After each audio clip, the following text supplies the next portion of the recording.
కనుగొన్నాడు అంటే వారి అపనమ్మకమును కనుగొన్నాడు. అది సంఖ్యాకాండం 14వ అధ్యాయము 26వ వచనం నుండి 39వ వచనం వరకు మనం ఆ యొక్క సంఘటనలందరినీ అక్కడ చూస్తాం. అదంతా చదవడం అవసరం లేదు.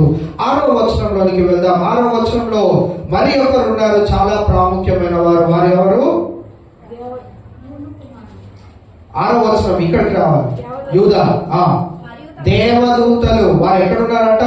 తమ ప్రధానత్వమును నిలుపుకొనక తమ నివాస స్థలమును విడిచిన దేవదూతలు. దేవుని తర్వాత హైరార్కీలో దేవుని తర్వాత కుమారుడు, కుమారుని తర్వాత పరిశుద్ధాత్ముడు, వీరు ముగ్గురు త్రిత్వంలో ఏకంగా ఉన్నారు. వారు ఒక్కరినే అనుకుంటే దాని తర్వాత వెనువెంటనే ఎవరిని పెట్టాడంటే దేవదూతలు పెట్టాడు. మనుషుల కంటే ముందు దేవదూతల చేత ఆరాధింపబడుచున్న దేవుని గురించి మనము చూస్తా ఉంటాం. అయితే ఆ దేవదూతలలో తన ప్రధానత్వమును అలాగే తన నివాస స్థలమును విడిచిపెట్టిన దేవదూతలు మనం చూస్తా ఉన్నాం. ఎవరు?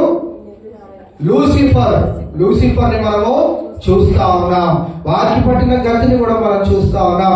వారు పరిశుద్ధమైన వారు పవిత్రమైన మరి వారి పెదవులతో దేవుని ఆరాధించేవారు, అలాగే దేవుని సన్నిధిలో నిలిచి ఉండేవారు.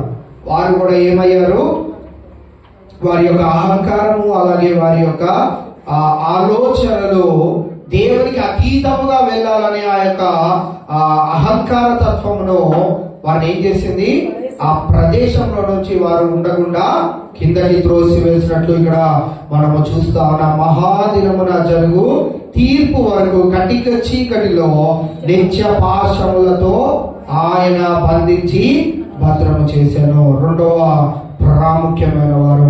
మూడవ ప్రాముఖ్యమైన వారు ఎవరు అంటే ఆ ప్రకారముగానే సొదొమ గొమొర్రాలను వాటి చుట్టుపక్కలున్న పట్టణములను వీరి వలనే వ్యభిచారము చేయుచు పర శరీరానుసారులైనందున నిత్యాగ్ని గుండమున అనుభవించుచు దృష్టాంతముగా ఉంచబడెను. మూడవ ప్రాముఖ్యమైన వారు. వీరు ప్రాముఖ్యమైన వారా అండి? ఆ పట్టణమే చెడ్డ పట్టణము.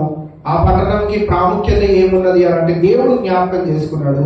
ఆ పట్టణాన్ని దేవుడు సరి చెయ్యాలని కూడా ఆలోచన కలిగి ఉన్నాడు. వారు దేవుని తృణీకరించారు, వారు సరి చేయబడలేకపోయారు.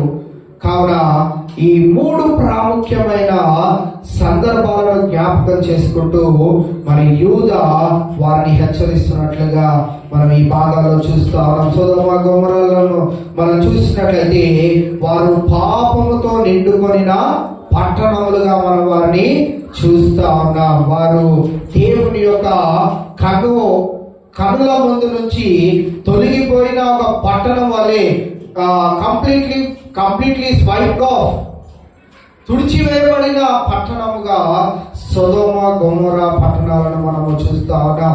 ఆదికాండము 19వ అధ్యాయము మొదటి 29 వచనాలలో ఈ భాగాలను మనం చూస్తాం. అయితే మనము క్రమక్రమముగా మనకున్న అలవాటు ప్రకారముగా ఒక్కొక్క వచనాన్ని కొద్దిసేపు ధ్యానించుకునే ప్రయత్నము చేద్దాం. 5వ వచనాన్ని మరి ఒకసారి చదివినట్లయితే, ఈ సంగతులన్నీ మీరు నేను మీకు జ్ఞాపకము చేయగోరుచున్నది ఏమనగా, ప్రభువు ఐగుప్తులో నుండి ప్రజలను రక్షించినను వారిలో నమ్మకము పోయిన వారిని తర్వాత నాశనము చేసెను. వారిలో అందరూ కొందరా? నమ్మకం పోయిన వారు అంటే అందరా కొందరా? కొందరే. కొందరులో వారు ఎవరంట? నమ్మకము లేనివారు, నమ్మకము పోగొట్టుకున్నవారు, దేవుని యందు విశ్వాసం ఉంచని వారు. ఇదిలా అందరూ అబద్ధ ప్రవక్తల దగ్గరికి, అబద్ధ బోధకుల దగ్గరికి వెళ్తారా అంటే అందరూ వెళ్ళరు. కొందరే వెళ్తారు.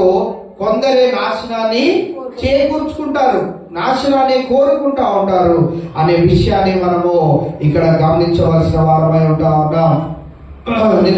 సంఖ్యాకాండం 14వ అధ్యాయము వచనాల్లో ఒక వచనాన్ని చదువుకుందాం. 29వ వచనం. మీ శవములు ఆ, ఈ అరణ్యంలోనే రాలును. ఆ, మీ లెక్క మొత్తము చొప్పున ఆ, మీరు లెక్కింపబడిన వారందరూ ఆ. అనగా అనగా 20 ఏండ్లు మొదలుకుని 20 ఏండ్లు మొదలుకొని ప్రాయము కలిగి నాకు విరోధముగా సలిగిన వారందరూ రాలిపోవుదురు. ఇక్కడ మనం గమనించినట్లయితే దేవుని యొక్క కోపాన్ని గురించి మనం ఇక్కడ చూస్తా ఉన్నాం. దేవునికి విరోధముగా సరుగుచున్న వారి యొక్క పరిస్థితిని మనం ఇక్కడ చూస్తా ఉన్నాం. మీ లెక్క మొత్తము చొప్పున మీలో లెక్కింపబడిన వారందరూ అనగా 20 ఏండ్లు మొదలుకొని పైప్రాయము కలిగి నాకు విరోధముగా సనిగిన వారందరూ రాలిపోదురు. దీనిన మనము గమనించినట్లయితే దేవుని యొక్క కోపాగ్ని మనం బాగుంటే ఉండదు. మనము దేవునికి ఇష్టముగా ఉన్నప్పుడు దేవుని కోపాగ్ని మనం చూడం. దేవుని అపరిమితమైనటువంటి, ఇంకోసారి చెప్పాలంటే తట్టుకోలేనటువంటి ప్రేమను మనం చూస్తాం. ఎందుకు దేవా నా పైన ఇంత కృప చూపెడతా ఉన్నావు? ఎందుకు దేవా నా పైన ఇంత ప్రేమను చూపెడతా ఉన్నావు? ఎందుకయ్యా నీవు నన్ను ఇంతగా దీవించేస్తా ఉన్నావు? ఎందుకయ్యా నన్ను ఇంతగా ఆశీర్వదిస్తా ఉన్నావు? కొన్నిసార్లు మనం అడుగుతా ఉంటాం, నేను ఇంత మరి అభివృద్ధిని నేను తట్టుకోలేకపోతున్నానయ్యా. అలాంటి పరిస్థితుల్లోని కూడా కొంతమందిని దేవుడు తీసుకొని వెళ్తా ఉంటాడు. ఇక్కడ మనం గమనించినట్లయితే దేవుడు అటువంటి మరి దేవునికి ఇష్టమైన జీవితాన్ని జీవించే వారిని ఆ రీతిగా దీవిస్తా ఉంటాడు. దేవునికి మరి విరుద్ధముగా ఇక్కడ వారు ఎలాంటి పరిస్థితుల్లో ఉన్నారంటే దేవునికి విరోధముగా సరిగిన వారందరినీ దేవుడు ఏం చేయలేన్నాడట? రాలిపోజేసను. కావున ఈవేళ మనం గమనించినట్లయితే ఏంటి ఈ దేవుడు ఇంత క్రూరుడా, ఇంత కోపిష్టైన దేవుడా, ఇంత కఠినమైన దేవుడా అంటే అవును, నిజమే. ఈ లోకంలో పాపులమైన తల్లిదండ్రులమైన మనము మన బిడ్డలు కొద్దిపాటి క్రమశిక్షణ తప్పితేనే మనము తట్టుకోలేని పరిస్థితుల్లో ఉంటే మరి పరిశుద్ధుడైన దేవుడు, పరలోకమందు నిత్య నివాసిగా ఉంటున్న దేవుడు, అనుదినము నీ నా పాపము పెదవుల్లో నుంచి వస్తున్న ప్రార్థనను ఆలకించే ఆ దేవుడు మరి ఆయనకి కోపం వస్తే ఆయన ఇంకనూ కృప చూపెడితే మన జీవితాలు ఏ దినానికి బాగుపడితే చెప్పండి. ఇంకనూ ఆయన వాత్సల్యత మన పైన ఉన్నట్లయితే మన జీవితాలు ఏ దినాన బాగుపడతాయి. గడిచిన వారంలో మీకు తెలియజేశాను, మనము మరి పోరాడాలి అని అంటే 2 ప్రాముఖ్యమైన అంశాలను మీకు తెలియజేశాను. ఒకటి, సత్యమును మనం ఎరిగిన వారై ఉన్నప్పుడు మనము పోరాడగలుగుతాం. అంతే కదా, మన పిల్లల్ని మనం చూస్తూ ఉంటాం. కరెక్ట్ ఆన్సర్ రాసినా కానీ టీచర్ ఒకవేళ బై మిస్టేక్ రాంగ్ కొట్టేసి, ఏదో ఆలోచన చేస్తూ రాంగ్ కొట్టేసి దానికి మార్క్సే లేదనుకోండి, మన పిల్లలు ఊరుకుంటారా? పోనీలే అని అనుకుంటారా? అనుకోరు. వెంటనే మనకి తీసుకొచ్చి చూపెడతారు. ఇగో మమ్మీ, ఇగో డాడీ, నేను కరెక్ట్ రాసినా కానీ మా టీచర్ తప్పు కొట్టి నాకు మార్క్స్ చేయలేదు, అందుకే నాకు తక్కువ వచ్చినాయి అని అంటే మనం ఏం చెప్తాము?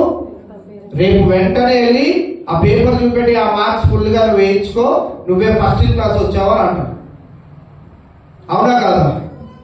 అలాగనే మనం గమనించినట్లయితే మన దేవుడు కూడా ఆ రీతిగానే మన పట్ల ఒక గొప్పదైనటువంటి ప్రణాళిక కలిగి ఆయన మనల్ని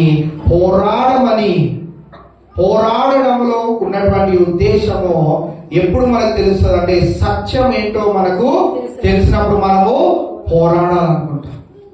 మనం ఏ తప్పు చేయనప్పుడు ఎవరైనా మనల్ని ఏమన్నా అంటే మనము తిరిగి ఏ రీతిగా అయితే కోపపడతా ఉంటామో, నీ దగ్గరికి అబద్ధ బోధ వస్తున్నప్పుడు నీవు వింటూ దానిని ఆలోచిస్తూ దానిని అనుసరించాలని ప్రయత్నం చేస్తున్నావు అంటే నీకు ఏం తెలియదు అని అంటే సత్యం ఏంటో నీకు తెలియదు, నీ దేవుని యొక్క కోపం ఏంటో నీకు తెలియదు.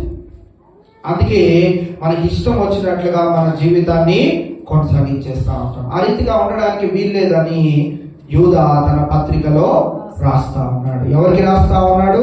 ఇది ఎప్పటికీ మీరు మర్చిపోకూడదు. దేవుని మనకి అనేవారు 3 ప్రాముఖ్యమైన విషయాలు చెప్పాల్సిందే. ఎవరికి అంటే చెప్పాల్సిందే. దేవుని యందు ప్రేమింపబడి యేసుక్రీస్తునందు భద్రము చేయబడి పిలువబడిన వారు. మనమే అని అనేయొద్దు, ఎందుకంటే మనలో కొంతమంది ఉండరు, మనలో అందరము ఉంటారు. ఉన్నామని అనుకుంటాం కానీ ఇంకా అసత్యములోనే నివసించేవారు ఉంటారు. నిజమైన బోధను ఆకర్షితముగా తీసుకోకుండా అబద్ధ బోధ వైపు ఆకర్షితులయ్యేవారు అనేకులు ఉంటారు. కావున ఇవాళ రెండో ఆ ప్రాముఖ్యమైన పోరాడే విషయంలో రెండో ప్రాముఖ్యమైన మాట ఏం చెప్పారంటే, క్రీస్తుతో మమేకమై పర్సనల్ అసిస్టెంట్ గా మనము యేసుక్రీస్తు ప్రభువుకి అయినప్పుడు మనం ఆయనతో సత్సంబంధం కలిగి ఉంటాం కనుక మన అడుగులను స్థిరపరిచి సరైన త్రోవ ఏదో సరైన బోధ ఏదో మనకి నేర్పిస్తూ మనల్ని ముందుకు తీసుకొని వెళ్తా ఉంటాడు. కాబట్టి ఈవేళ మనం గమనించినట్లయితే దేవునికి అతి ప్రియమైనటువంటి జనాంగమైన ఇశ్రాయేలు జనాంగం ఏం చేశారు? ప్రభువు ఐగుప్తులో నుండి ప్రజలను రక్షించినను చేసినా గాని కార్యము చేసినా గాని. ఒక ఉపవాస ప్రార్థన దినాన మనకి మంచి స్క్రీన్ లో ప్రెజెంటేషన్ వేసి మరి ఐగుప్తు జనాంగము ఎందుకు 40 సంవత్సరాలు వారు ప్రయాణం చేయవలసి వచ్చిందని మంచి పిక్టోరియల్ ఫామ్ లో ఒక దైవజనులు పాల్ శ్రీనివాస్ గారు మనకి మంచిగా బోధన చేశారు. చాలా తక్కువ మంది వస్తా ఉన్నారు. ఆదివారం ఆరాధన కంటే ఉపవాస ప్రార్థనలు పెట్టినప్పుడు రండి, ఇంకా ఎక్కువ కంటెంట్ దొరుకుతుంది మీకు బైబిల్లో. అర్థమైందా? ఉపవాస ప్రార్థనకి రాలేకపోతున్నారు చాలా మంది. చాలా ఆసక్తిగా మేము దైవజనులను సెలెక్ట్ చేసుకొని మనకి బోధలో ఇంకా కొంచెం లోతులోకి వెళ్ళాలని ప్రయత్నం చేస్తా ఉన్నాం. ఏదో పెట్టుకున్నారు, చేసుకుంటారు, 3 గంటలు తింటారు. తినేది ప్రాముఖ్యం కాదు. ఈ సంఘంలో తినే దాంట్లో ప్రాముఖ్యత లేదు. కేవలం ఆత్మీయ ఆహారం కొరకే ప్రాముఖ్యత. దానికి ఎంత వెల చెల్లిస్తున్నామో కూడా మాకు తెలుసు కనుక మిమ్మల్ని బతుకులాడుకుంటున్నాం. ఉపవాస ప్రార్థన కేవలం వాళ్ళు ఏదో చేసుకుంటారు, లేదు కాదు పాటలు పాడుకుంటారు, ఒకరి తర్వాత ఒకరు ప్రార్థన చేసుకుంటారు. ఆశమాషిగా తీసుకోరు దయచేసి. ఎందుకంటే విలువైన మాటలను అందజేసేవారు వస్తారు. వారు ఆ దినాన ఐగుప్తు ప్రజలు మరి ఆ ఐగుప్తు బానిసత్వంలో నుంచి బయటకు వచ్చేసినాక మోషేతో సడుగుతూ ఏమని అంటా ఉన్నారంటే, నీవు మమ్మల్ని అందరినీ చంపివేయడానికేనా తీసుకొని వచ్చావు, మాకు ఆహారం లేకుండా. వారు అప్పటికి ఏం అలవాటు అయిపోయారు? అక్కడ కొడుతున్నా తిడుతున్నా బానిసత్వంలో వారికి ఏమున్నదంటే టైంకి ఆహారము, టైంకి నిద్ర, అన్నిటికీ అలవాటు అయిపోయారు. దాంట్లో బానిసత్వాలుగా ఉండిపోయారు. అందుకే పోరాడడానికి శక్తి లేదు కనుక వారు 40 సంవత్సరాలు ప్రయాణం చేసి రావాల్సి వచ్చింది. 40 దినాల్లో వెళ్ళిపోవాలి. 40 దినాల్లో వెళ్ళిపోతే వారి శత్రువులు ఆ ప్రాంతాల్లో ఉన్నారు. వీరికి ఏం లేదు, ఇప్పుడు పోరాడే శక్తి లేదు. ఎందుకు లేదు? బానిసలు అయిపోయారు. తినడానికి, దెబ్బలు తినడానికి, బరువులు మోయడానికి వీటికే వారి శరీరాలను వాడేశారు కనుక పోరాడే శక్తి, పోరాడే తత్వం వారిలో లేదు కనుక వారిని ఏం చేయవలసి వచ్చిందంటే ఈ పరిశుద్ధ గ్రంథంలో ఉన్న లేఖన భాగాలన్నింటినీ నెరవేర్చడానికి దేవుడు ఇశ్రాయేలు జనాంగాన్ని అరణ్యముల గుండా, శత్రువులు లేని ప్రదేశాల గుండా వారిని జాగ్రత్తగా తీసుకొని రావాల్సి వచ్చింది. అందుకే 40 సంవత్సరాల ప్రయాస వారు ఎదుర్కోవాల్సి వచ్చింది. ఆ 40 సంవత్సరాల ప్రయాస కూడా వారికి అంత ఇబ్బందిగా అనిపించలేదు. ఎందుకంటే వారికి కావాల్సింది ఏంటంటే పోరాటము లేని జీవితం కావాలి. పోరాడకూడదు, అడిగింది అడిగినట్లుగా దేవుడు కురిపించాలి. మాకు తినడానికి తిండి లేదు అనగాని ఎప్పుడూ తిననటువంటి ఆహారము మన్నాను వారు భుజించారు. నీళ్లు లేని ప్రదేశాలలో విచ్చలవిడిగా తాగిన కొలది, తాగినంతగా విచ్చలవిడిగా వచ్చేసి నీరును ప్రవహింప చేశాడు దేవుడు. అయినా కానీ వారిలో ఏం లేదు, నమ్మకము.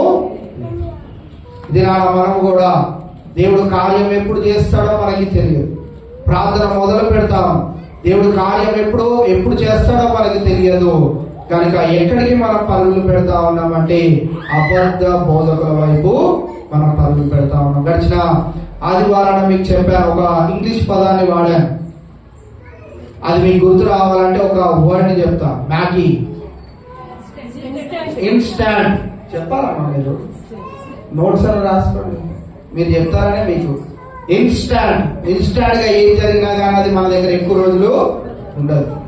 అది మీరు ఎప్పటికీ పర్మనెంట్ గా మీ మైండ్ లో అలాగా రిజిస్టర్ చేసుకొని ఉండాలి.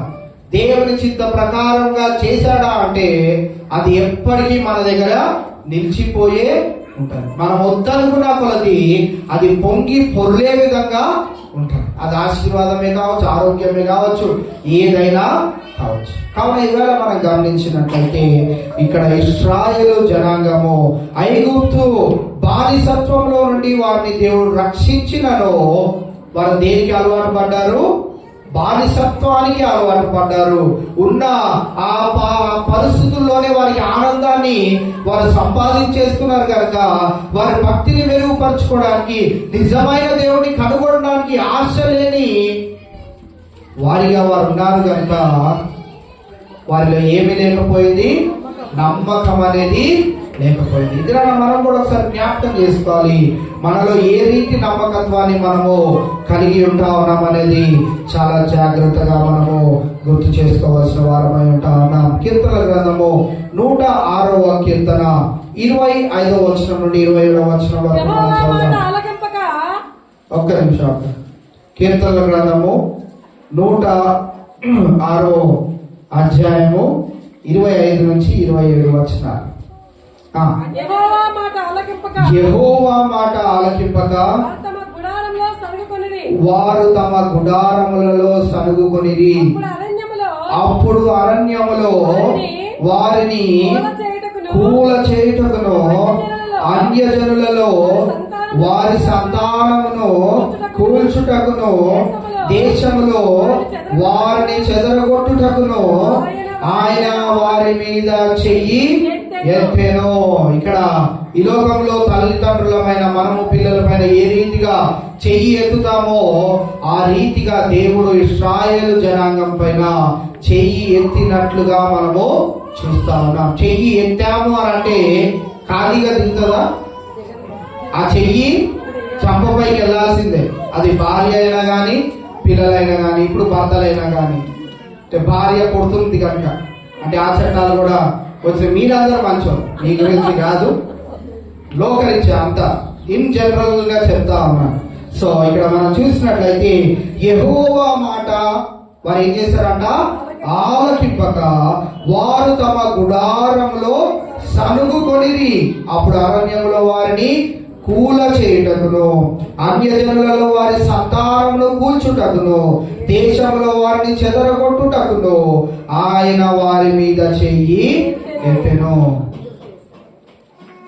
క్రైస్తవులమైన మనకు, దేవుని విశ్వాసులమైన దేవుని బిడ్డలమైన మనకు ఇలాంటి మాటలు చదువుతున్నప్పుడు దీంట్లో ఏం తప్పుందిలే, దేవుడు కోపించడానికి ఏమి తప్పుందిలే, నిజమే కదా, వారు దేవునికి అయిష్టంగా జీవించారు, దేవుని యొక్క కోపాన్ని వారు చూశారు. మీకు ఎవరికైనా అనిపించిందా? ఏంటి దేవుడు ఇంత కోపాగ్నితో ఎందుకు ఉండాలి, ఇంత రగిలిపోవాలని అనిపించిందా? కానీ ఇదే వచనాలను లోకంలోనికి తీసుకొని వెళ్ళి వాళ్ళ దేవుడు ఇటువంటి దేవుడు అంట. వాళ్ళకి ఏం తెలియదు అంటే ముందు సత్యం ఏంటో తెలియదు, ఎవరి గురించి ఇక్కడ రాశాడో తెలియదు.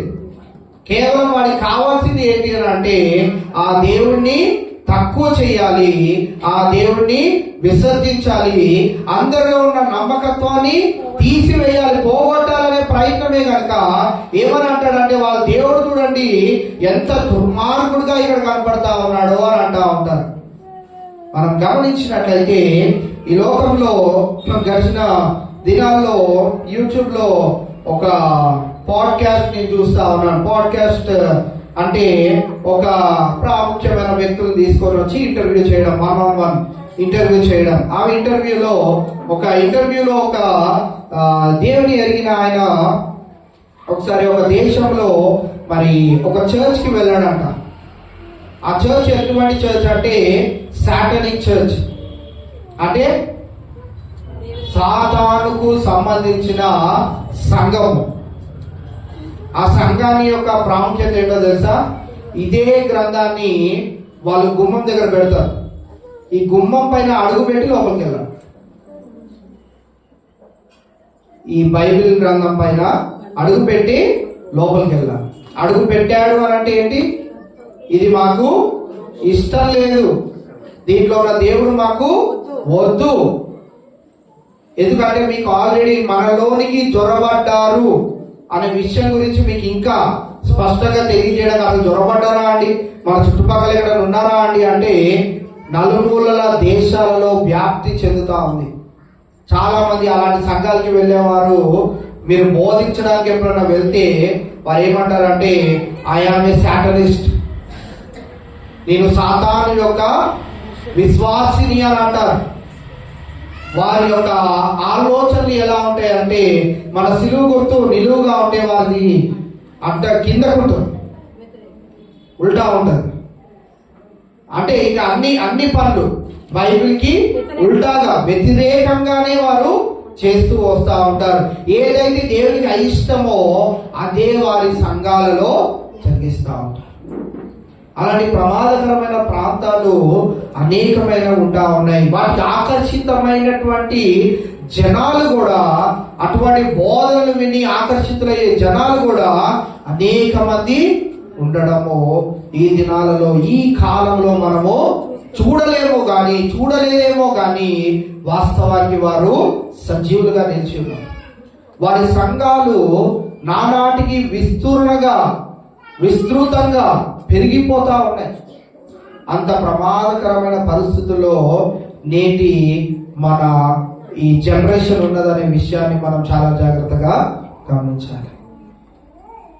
అది సత్యము కాదని తెలిసిన నాకు, నేను ఆ వీడియో అంతా చూడగలిగాను. సత్యమని తెలియని వారు ఏమో ఈ సంఘం ఏదో బాగుందే, దీంట్లో ఆచారాలు ఏవో బాగున్నాయి, వీళ్ళు ఏం మనల్ని అడగట్లేదు, వీళ్ళంతా మనకి నచ్చినట్టే చెప్తున్నారు కదా, నువ్వు బాగుపడు, నువ్వు నన్ను నమ్ము, రక్షణ పొందుకో, నీతిగా బ్రతుకు, దొంగతనం చేయకు, వ్యభిచారం చేయకు, ఇవేమీ లేవు కదా ఇక్కడ, ఇదేదో బాగానే ఉంది కదా అని ఎవరు ఆకర్షితులు అవుతున్నారో తెలుసా? యవనస్తులు అందరూ ఆకర్షితులు అయిపోతున్నారు. కావున ఈ దినాన హెచ్చరిక మీకు ఏంటిదంటే, తల్లిదండ్రులైన మీరు మీ పిల్లలు ఏ త్రోవలో ఉన్నారో, ఏ మార్గంలో ఉన్నారో అనుదినము కనిపెట్టుకుంటూ మనము ఉండాల్సిన పరిస్థితి ఎదురవుతా ఉంది. వాడు అక్కడికి మందిరానికి వెళ్ళనవసరం లేదు, ఇక్కడ నుండి కూడా ఆ మందిరం గురించి ఏంటో కనుక్కోగలిగే పరిస్థితులు ఎదురవుతా ఉన్నాయి. కావున మనము చాలా జాగ్రత్తగా మన బిడ్డలను కాపాడుకోవాలి. ఎందుకు అనంటే ఇక్కడ ఈ ఇశ్రాయేలు జనాంగం ఏం చేశారంటే ఆయన మాటలను ఆలకింపక వారు సనుగుకోవడం ద్వారా వారి సంతానము కూల్చుటకును దేవుడు చెయ్యి ఎత్తినట్లుగా మనము చూస్తాం. కావున ఈవేళ ఎంత ప్రమాదకరమైన పరిస్థితుల్లో దినాల్లో మనం ఉంటా ఉన్నామో మనము గమనించుకుంటూ మనము జాగ్రత్తగా మన జీవితాన్ని కొనసాగించాలి. ప్యారీ అబ్రహం గారు చాలా సార్లు వారి సాక్ష్యంలో తెలియజేస్తూ ఉండేవారు. వారి ఇద్దరు బిడ్డలు, ఇప్పుడు కుమారుడు అయితే వివాహం చేసుకుని ఉన్నాడు. వివాహం చేసుకోక ముందు వారిద్దరు దూరదేశాల్లోనే ఉన్నారు. వారి గురించి ఆయన 1 గంట వరకు, రాత్రి 1 గంట వరకు మెలకుగా ఉండి అనుదినము వారిద్దరితో గంట మాట్లాడి సత్యమైన బోధలో వారు నిలకడగా ఉన్నారో లేదో వారిని గమనించుకుంటూ, వారిని కాపాడుకుంటూ, ఏ బోధలోనికి వెళ్ళిపోతున్నారో నా బిడ్డలు అని, ఇంత దూరంగా ఉన్నారు కదా, వారిని సరైన బోధలోనే, సరైన క్రమశిక్షణలోనే ఉంచాలి అని 1 గంట రాత్రి వరకు వారితో ఫోన్ మాట్లాడి అప్పుడే వారు పడుకునేవారంట. ఇది ఎప్పుడు చేసేవారు? నెలకొకసారి కాదు, ఎవ్రీడే, ప్రతిరోజు. ఆయన పని ఏంటిదంటే నా బిడ్డలు వారికి ఉన్న ఖాళీ సమయంలో, అది అర్ధరాత్రి అయినా ఏ సమయమైనా వారితో నేను మాట్లాడాలి, వారికి దేవుని మాటలను బోధించాలి. అదే క్రమశిక్షణలో వారిని పెంచారు కనుకనే వారు ఈ దినం వరకు కూడా భద్రము చేయబడి ఉన్నారు. కావున ఈవేళ మనల్ని మనం ఒకసారి జ్ఞాపకం చేసుకుంటే, మన బిడ్డలు మన దగ్గర ఉన్నప్పుడే వారికి బోధ, నిజమైన బోధ ఏంటో వారికి నేర్పించినప్పుడు వారు తప్పు త్రోవల్లోనికి వెళ్ళిపోకుండా వారిని కాపాడిన వారిగా మనం ఉండగలుగుతాం. నాశనకరుడు మరి వీరిని పట్టుకోవడానికి సిద్ధముగా ఉన్నాడు. వారు నాశనానికి వెళ్ళిపోనై ఉన్నారు, నిత్య అగ్నిగుండంలోనికి త్రోసివేయబడుతున్నాయి ఉన్నారు. వాడు ఊరికయ్యే ఉండకుండా అనేకులను తీసుకొని వెళ్ళాలని వాడు పన్నాగములు. కావున మనము జాగ్రత్తగా ఉండడమే కాదు, మన బిడ్డలను, మన కుటుంబాలని మనము జాగ్రత్తగా కాపాడుకోవాల్సిన బాధ్యత. దానికి ప్రాముఖ్యంగా మనం ఏం తెలుసుకోవాలి అని అంటే సత్యము ఏంటిదో మనం ఎరిగి ఉండాలి. సత్యం ఏంటో మనకి తెలియనప్పుడు మనం ఏమీ చేయలేము. ఏది చెప్తే అది వింటాం, ఏది చేయమంటే అది చేస్తాం. కొబ్బరికాయ కొట్టేయండి అంటే కొట్టేస్తాం, దాని వెనకాల ఏముంది ఏంటి మనకు అనవసరం. కొబ్బరికాయ కొట్టండి, ఒకటి ఏం కాదు మంచిది అని అంటే కొట్టేస్తాం. ఒక క్యాండిల్ వెలిగించేయండి, ఒక అగరబత్తి పెట్టేయండి, ఏం కాదంటే పెట్టు. ఎందుకు పెడతాం? సత్యం ఏంటో మనకి తెలియదు.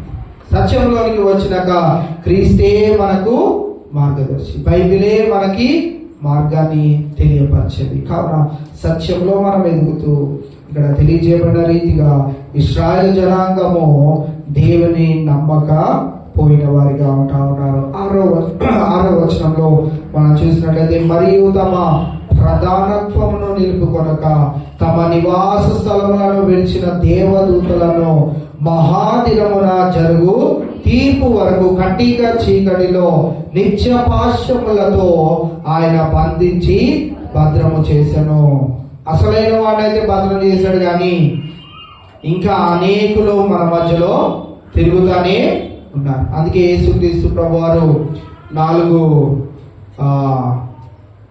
ప్లేసెస్ గురించి చెప్పాడు కదా, విత్తనాల గురించి, ఎక్కడెక్కడ పడితే ఏమవుతుందో గురించి చెప్పాడు. ఎందుకు చెప్పాడు? ఆ ఉపమానం వెనకాల ఆలోచన ఏంటిది?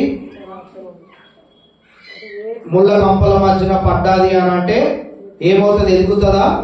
ఎదగదు. రాళ్ళ మధ్యన పడ్డదంటే ఎదుగుతుందా? ఎదగదు. చెడ్డ నేల పైన పడ్డదంటే ఎదుగుతుందా? ఎదగదు. ఎక్కడ పడితే ఎదుగుతుంది? మంచి నేల మీద పడితేనే అది ఎదుగుతుంది. ఈ విషయాల గురించి మనం జ్ఞాపకం చేసుకున్నట్లయితే మంచి నేల కాకుండా ఈ చెడ్డ నేల ఏదైతే ఉన్నదో అది ఎవరికి సాదృశ్యంగా ఉంటా ఉన్నదంటే సాతానుకు సాదృశ్యంగా ఉంటా ఉన్నది.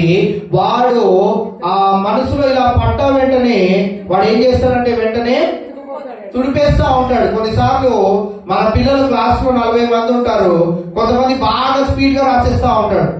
టీచర్ అలా బోర్డు పైన రాయగానే వీడి ఇక్కడ రాసేస్తా ఉంటాడు. కొంతమంది పిల్లలు చాలా స్లోగా రాస్తా ఉంటారు. టీచర్ అవి ఫినిష్ అనగానే టీచర్ ఏం చేస్తాడు? మెల్లగా తుడిపేస్తా ఉంటాడు. నేను రాసుకోలేదు. అందుకే మన పిల్లల నోట్స్ అన్ని ఇన్కంప్లీట్ ఉంటాయి. ఎందుకంటే ఎవడో ఫస్ట్ ఆ రాసుకుంటే వెళ్ళిపోతున్నాడు, అవి ఫినిష్ అంటున్నాడు, టీచర్ కూడా తుడుపుకుంటా పోతా ఉన్నాడు. మన స్లోగా ఉండడం వల్ల 3 లైన్లు రాసుకున్నాడు, ఇంకో 3 లైన్లు ఎగ్గొట్టాడు. అక్కడ ప్లేస్ వదులుతాడు, అది ఎప్పటికీ ఫిల్ చేయడు. కావున ఇవాళ మనం గమనించినట్లయితే ఇక్కడ ఈ దేవదూతలను కూడా మనం జ్ఞాపకం చేసుకున్నట్లయితే వారు ఏమేమి విడిచిపెట్టారంట?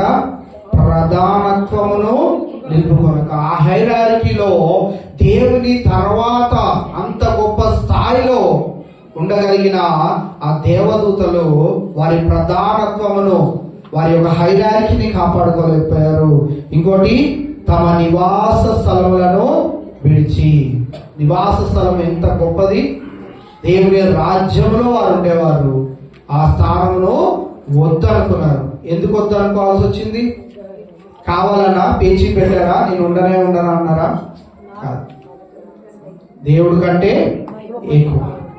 అందుకే మనం కూడా ఒక్కొక్కసారి ఏం చేస్తామంటే దేవుడికి జ్ఞాపకం చేస్తూ ఉంటాం, దేవుడికి జ్ఞానం ఇచ్చేస్తూ ఉంటాం కొంచెం ఎక్స్ట్రాగా. నువ్వు మర్చిపోయావేమో అయ్యా గడిచిన నెలలో చేసిన ప్రార్థన అంటా ఉంటాం. దేవుడు గుర్తు చేయాలా? దేవుడికి జ్ఞాపకం చేయాలా? ఇందాక కీర్తనలో కూడా మనము ఉదయకాల సమయం అనుకుంటా, ఉదయకాల సమయం ఇప్పుడు కునుకడు నిద్రపోడు. ఉదయకాల సమయంలో అక్కడ వెళ్ళిన ఆరాధనలో విన్న మాట ఏంటిదనంటే ఆయన కునుకడు నిద్రపోడు. మనమైతే కునుకుతాము నిద్రపోతాం. కానీ మన దేవుడు కునుకడు నిద్రపోడు. ఆయన ఎల్లప్పుడూ నీకు ఏం చేయాలనే ఆలోచన. నీ పరిస్థితిని బట్టి నువ్వు అడిగినదల్లా తగిన సమయంలో నీకు పెట్టిన పరీక్షలో నువ్వు నెగ్గిన రీతిని బట్టి ఆయన చిత్త ప్రకారంగా నీకు దయచేయాలని సిద్ధంగా ఉన్నప్పటికీ మనము అవిశ్వాసులమై అపనమ్మకస్తులమై దానిని తొలగించుకునే వారిగా ఉంటాం. ఇక్కడ ఈ దేవదూతలు కూడా ఏం చేశారంటే వారి హైరారిటీని విడిచిపెట్టుకొని వారి యొక్క ప్రధానత్వమును వారు ఆ పరిశుద్ధ స్థలములో ఆ యొక్క స్థితిలన్నింటినీ విడిచిపెట్టి ఎక్కడికి వచ్చేసారు? వారు కటిక చీకటిలో. ఇంకా అనేకులను వాడి లోకంలో విడిచిపెట్టాడు. వాడు ఏం చేస్తా ఉంటాడు అంటే నువ్వు వాక్యం వింటున్నట్లే ఉంటుంది. ఇప్పుడు మనం భోజనం చేస్తాం కదా, భోజనం అయినప్పుడు ఒక్క హాఫ్ అన్ అవర్ మళ్ళీ ఏం చదువుకున్నామో ఏం చెప్పుకున్నామో ఒకసారి రివైజ్ చేసుకున్నామంటే కూరలో కారం కొంచెం తక్కువ వేస్తుంటే బాగుండేది పాస్టర్ గారు. ఏం గుర్తుంది మనకి? కూర గుర్తుంది. ఏం గుర్తు లేదు? దానికి ముందు చెప్పిన వాక్యం గుర్తులేదు. ఎందుకు ఆ మాట చెప్తున్నా అంటే పాస్టర్ గారు కూడా ఈరోజు కీర్తనలో ఒక ప్రశ్న అడిగారు. ఏమేం పాటలు పాడుతున్నాం అంటే అప్పటి వరకు విన్నా మనమే మర్చిపోయాం. పాటలు పాడాం, చప్పట్లు కొట్టాం, అన్ని చేశాం, కానీ వెంటనే తుడిపేసుకున్నాం. 3 చక్కగా విన్నా సొంపుగా ఉన్న పాటలే మర్చిపోయామంటే గంట సేపు వాడు ఆగుతానే ఉన్నాడు. గంట సేపు చెప్పింది మనకి ఏమి గుర్తుంటది? ఏమి ఎక్కనే. అది మనము చేసే తప్పు కాదు, సాతానుడు ఏం చేస్తాడంటే అలా పనిహీనులుగా కనిపించిన వాళ్ళందరి దగ్గరికి వెళ్తాడు, విన్నదంతా వెంటనే తురిపి పడేస్తాడు. అందుకే కొంతమంది మంచి నేల పైన వారి విత్తనాలను చల్లుకుంటారు.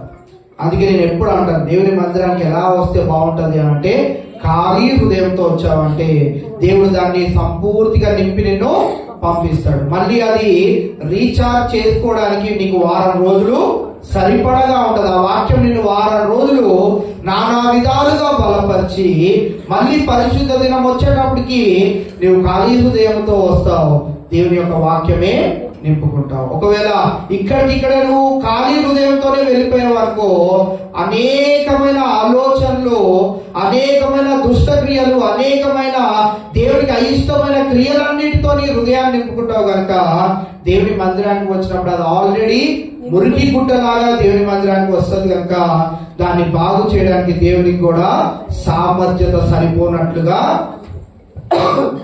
నా హృదయం ఉండిపోతూ ఉంటది. కావున దేవుని యొక్క వాక్యముతో నింపబడినప్పుడు మనం ఇంటికి వెళ్ళి వారమంతా దాన్ని నెమరు వేసుకుంటా ఉంటే మళ్ళీ రీఛార్జ్ దేవుని సన్నిధిలోనే మనం చేసుకోగలిగినప్పుడు అది మనకి ఆశీర్వాదకరముగా. ఇంకో పదం వాడాలి అని అంటే మనము నాశనము కాకుండా, మన కుటుంబ సభ్యులు నాశనము కాకుండా దేవుడు మనల్ని కాపాడుతూ వస్తూ ఉంటాడు. దాంట్లో దినాల 2 ప్రాముఖ్యమైన విషయాలు ఏంటిదంటే ఆయన ఐగుప్తు జనాంగంలో నమ్మకత్వమును వారు కోల్పోవడం చూస్తా ఉన్నాం.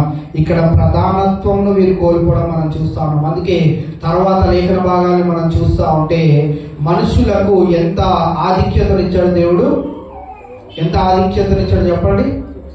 దేవదూతల కంటే ఒక మెట్టు మనమే ఎక్కువ.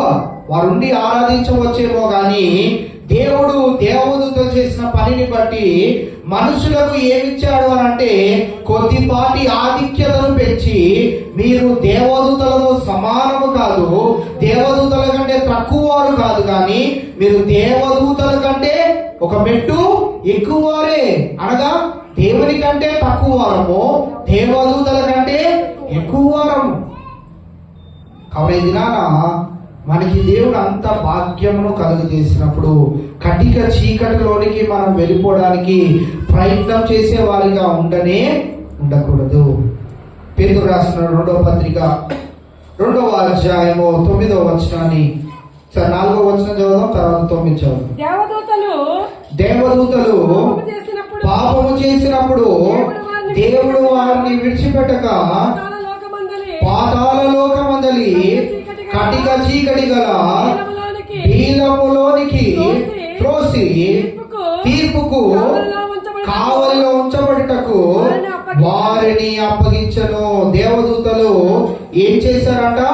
పాపము చేసినప్పుడు, దేవదూతల కంటే అధికమైన ఆధిక్యత మనకి ఇచ్చినప్పుడు మనం దాన్ని నిలుపుకోవాలంటే మనం ఏం చేయకూడదు? ఇప్పుడు పాపము చేయకూడదు. ఆలకింపని పరిస్థితులు మన జీవితాల్లో ఉండకూడదు. దేవునికి అయిష్టమైన పనులు మనం ఏమి చేసినా కానీ మన ఆధిక్యతను కూడా దేవుడు తీసివేస్తాడు.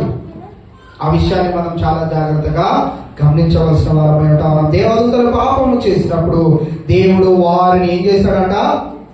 విడిచిపెట్టక పాతాళ లోకమందలి కటిక చీకటి గల విలములోనికి త్రోసి తీర్పుకు కావలిలో ఉంచబడుటకు వారిని అప్పగించను. 9వ వచనం చదువుదాం.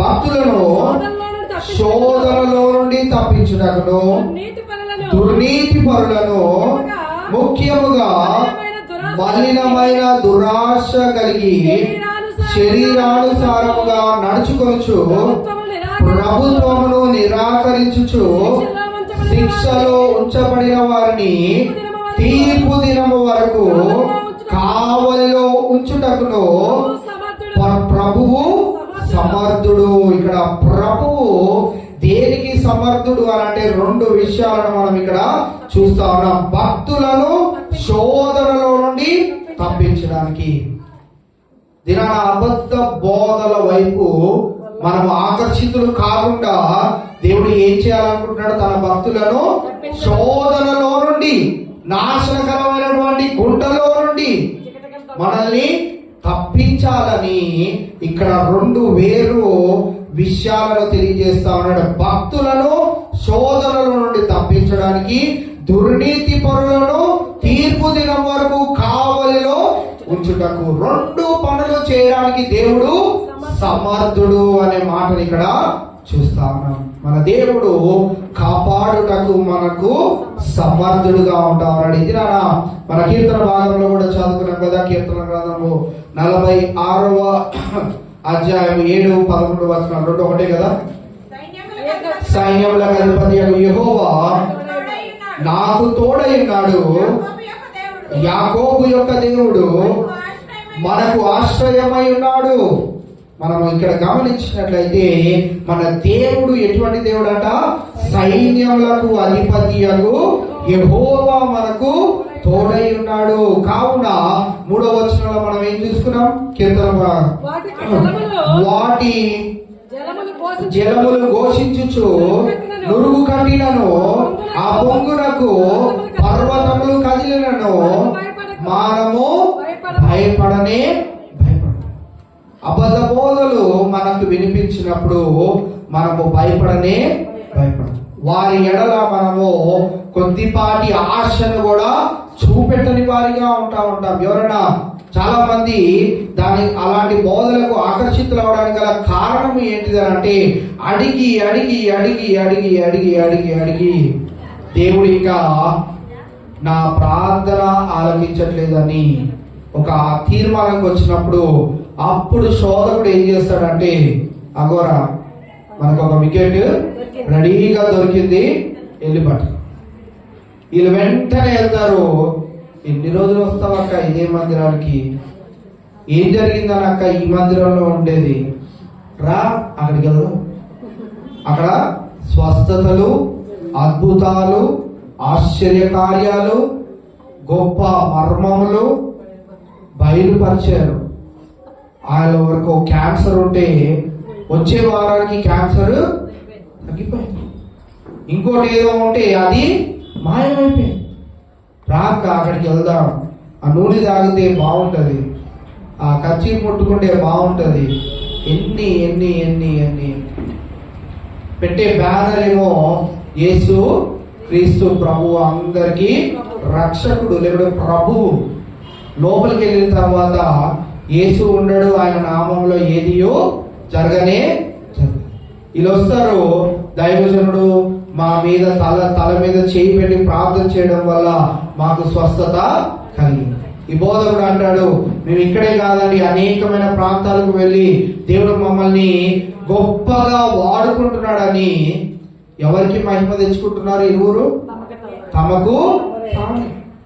తమకు తామే తెలియకయే నాశనమును చేకూర్చుకుంటున్నారని గడిచిన వారంలో ఒక వచనాన్ని కూడా మనం చదువుకున్నాం. దేవుడిని తృణీకరించి వారు ఏం చేయగలిగారంటే ఏం చేయలేకపోయారు, కానీ వారికి వారే దేవుని విసర్జించడం ద్వారా నాశనమును చేకూర్చుకున్నారు. కావున ఈవేళ మనం గమనించినట్లయితే దేవుడు తన యొక్క గ్రంథాలలో నుండి, తన యొక్క వాగ్దానాలలో నుండి మనల్ని ఏ రీతిగా బలపరుస్తున్నాడు అంటే, ఇక్కడ 3వ వచనం, కీర్తనలో 3వ వచనం మనం చదివాము.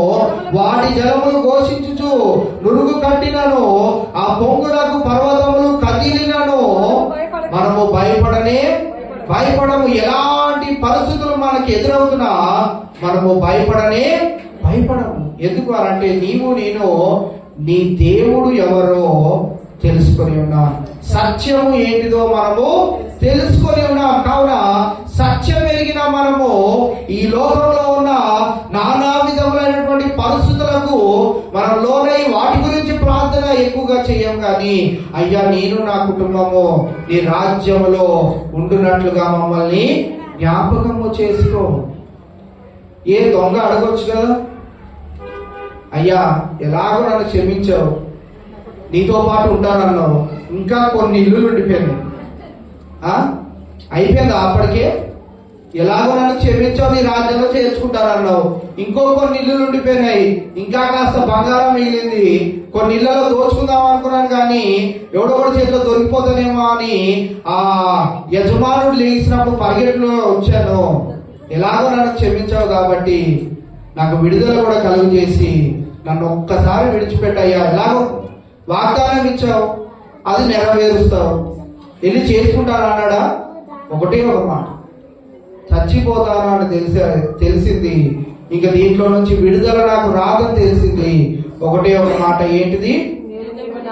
నేడు నీవు నాతో నీ రాజ్యంలో నన్ను జ్ఞాపకం చేసుకోవాలని అన్నప్పుడు నేను నీవు నాతో కూడా పరదేశిలో. సుంకరి ఏమని ప్రార్థన చేశాడు? ఎంత పెద్ద ప్రార్థన చేశాడు! ఆ ముందాక పెద్ద ప్రార్థన చేశాడు, వినలేదు దేవుడు. ఏం లేదు, తుస్సు అన్నాడు. మన భాషలో చెప్పాలంటే ఏం లేదు, ఆడ ప్రార్థన అంతా తుస్సు. బెలూన్లో గాలి వదిలిన తర్వాత ఒక్కొక్కసారి అది ముడేయకుండా మన చేతిలో నుంచి వెళ్ళిపోయింది అనుకోండి, అలాగ ఎగురుకుంటే ఎక్కడో పడిపోతుంది. అలా అని పెద్ద ప్రార్థన చేసి నీకు ఏమి ఇవ్వలేదు, నీకు అది ఇచ్చాడు, ఇది ఇచ్చాడు, బలి అంతా చూస్తాను. ఇంకొకటి వచ్చాడు, తల ఎత్తుటకు కూడా అర్హత లేని వాడనయ్యా, పాపిని, ఈ ప్రార్థనని నేను అంగీకరిస్తాను. ఇది నా దేవుడు నీ నుండి నా నుండి కోరుకుంటుంది ఏంటంటే, నేను అన్నాన్ని ఇచ్చేసాను కదయ్యా, ఇంత చేసేసాను కదయ్యా, నా అంత భక్తిపరురాలు లేరు కదయ్యా. మన గురించి మనము గొప్పగా అహంకారంగా చెప్పుకొని అవసరం లేదు. దేవుడికి నీ స్థితి ఏంటో తెలుసు. దేవుని మందిరంలో ఏ రీతిగా ఉంటావో, దేవుని మందిరపు వెలుపలి నీ పరిస్థితి, నీ ప్రవర్తన ఏ రీతిగా ఉంటుందో అన్ని ఎరిగిన దేవుడు. కావున అందరి మధ్యలోకి వచ్చినప్పుడు మన గొప్పతనాన్ని చెప్పుకొని వస్తుంది.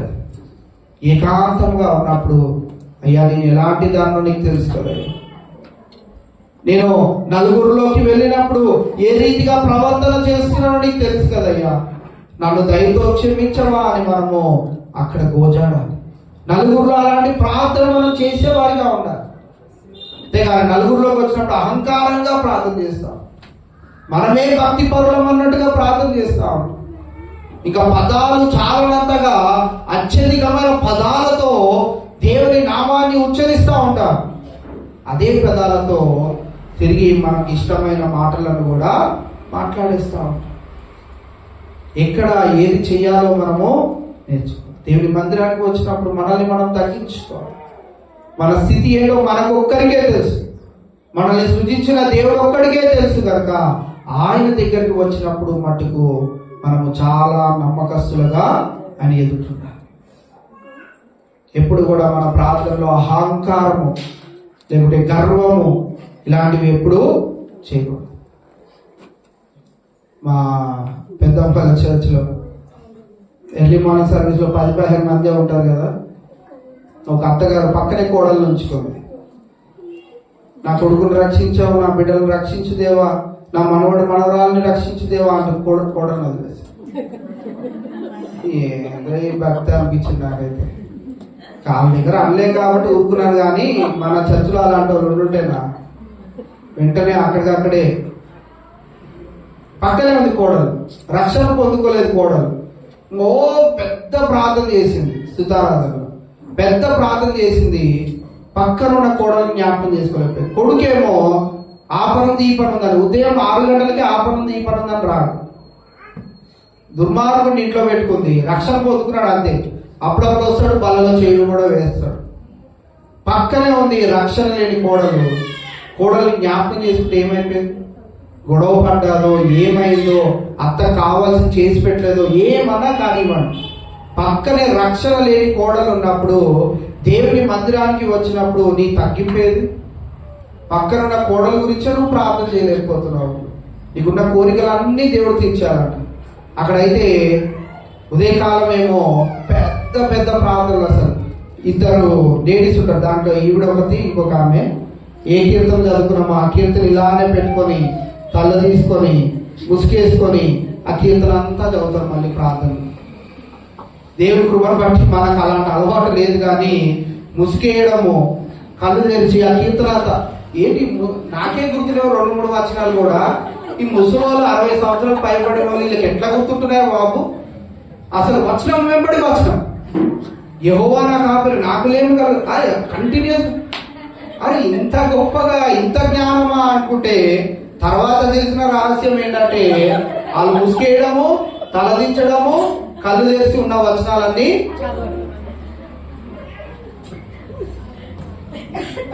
భక్తంతా దేవుని మందిరంలో మనం చేయాల్సిన దగ్గర చేయం. ఇంటికి వెళ్ళి రక్షణ లేని భర్త ముందు భక్తి చేస్తే ఆ భర్త దేవుని మందిరానికి వస్తాడు, అక్కడ చేయం మనం.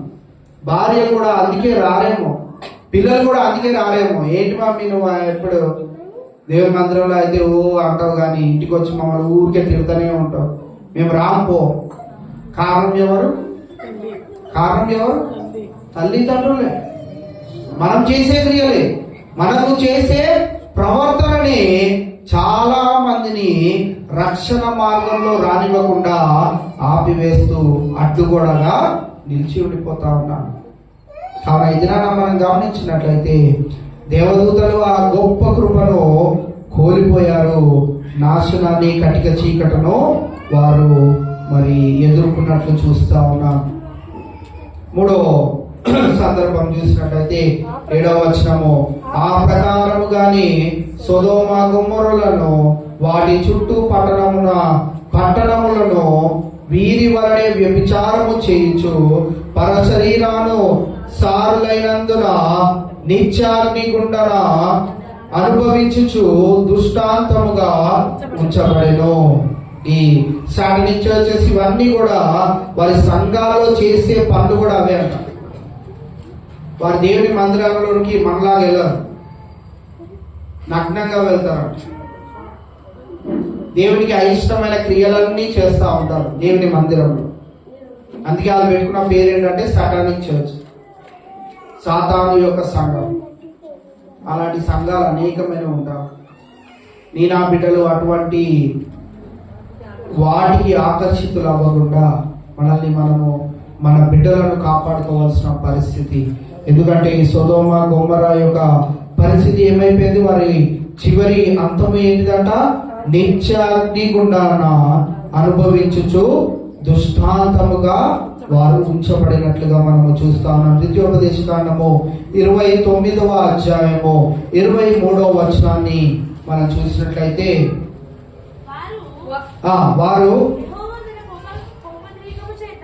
వారు యెహోవా కోపాగ్ని చేత కోపోద్రేకము చేత నశింపజేసిన సొదొమ గొమొర్రా ఆత్మ సెబోయిముల వలె ఆ సమస్త దేశమును గంధకము చేతను ఉప్పు చేతను చెడిపోయి విత్తబడకయు దానిలో ఏదియు దానిలో ఏ కూరయో మొలవకయో ఉండుట చూచి. వారి ప్రదేశము ఎంత నాశనానికి గురైందో ఇక్కడ మనం చూస్తా ఉన్నాం. వారి యొక్క ప్రదేశం ఏ రీతిగా అయిందంట, విత్తబడకయు దానిలో ఏదియు పండగయు, దానిలో ఏ కూరయు మొలవకయు. అంటే వారికి ఏం లేదు, తినడానికి ఏమీ లేదు. ఏ పంట వేసినా గానీ ఆ పంటకి ప్రతిఫలం అనేది లేని పరిస్థితి. ఏ పట్టణం అది? సొదొమ గొమొర్రా. ఇంకో వర్షం చదువుదాం. పేతురు రాసిన 2వ పత్రిక 2వ అధ్యాయము 6వ వచనం. మరియు ఆయన సొదొమ గొమొర్రాలను పట్టణములను భస్మము చేసి ముందుకు భక్తిహీనులకు వారికి వాటిని దృష్టాంతముగా ఉంచుటకై వాటికి నాశనము విధించి.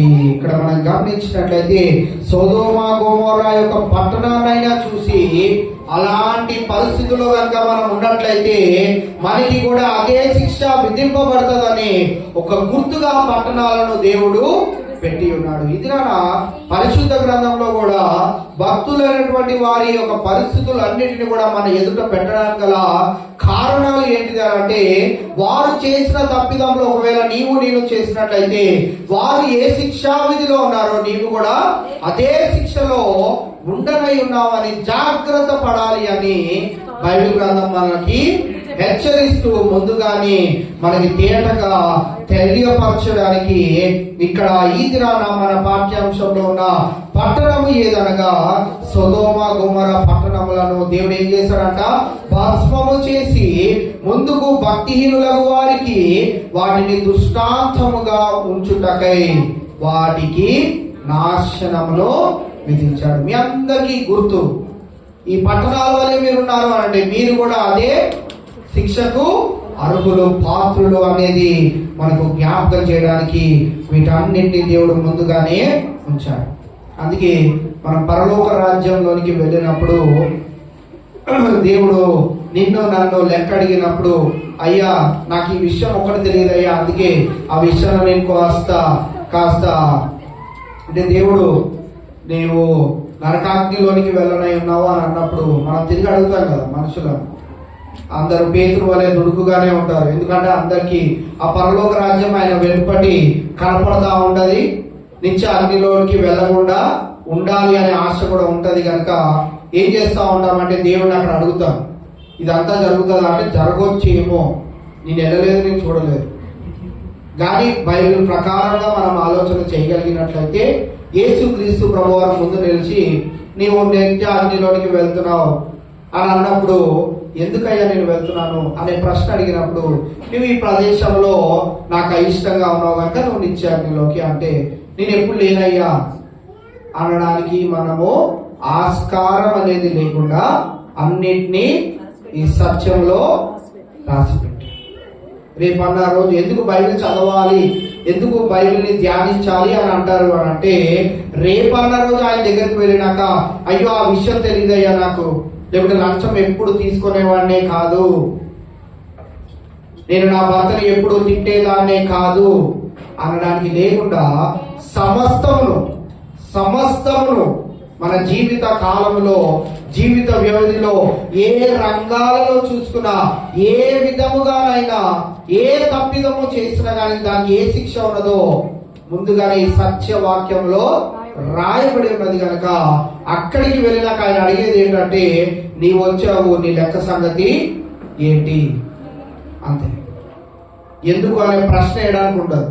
అంతా మీకేదో చెప్పారు, ఆయన ఎందుకు అని అడగడు. ఇంకా నరకానికంటే నరకానికి, పరలోక రాజ్యం కంటే పరలోక రాజ్యం. ఆయన అడిగే ఒక ప్రశ్న ఏంటిదంటే, నీ లెక్క ఏది? నీ వచ్చే బాగానే ఉంది, నీతో పాటు ఏది? ఆ లెక్క నీ దగ్గర లేదు అని అంటే వారితో పాటు వారు ఏమయ్యారు? ఇప్పుడు లెక్కలో లేరు అని అంటే వారేమయ్యారు? నాశనానికి గురయ్యారు.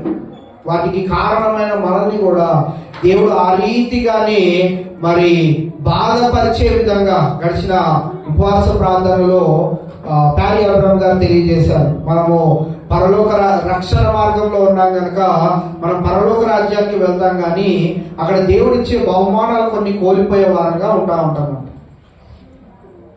అందుకే కిరీటాల గురించి మనం చూస్తూ ఉంటాం. అన్ని కిరీటాలు ఒకటే రకంగా ఉన్నాయా? ఒక్కొక్క పదానికి ఒక్కొక్క అర్థం ఇస్తా ఉన్నది. వాటిలో కూడా హైరార్కీస్ మనం చూస్తూ ఉన్నాం.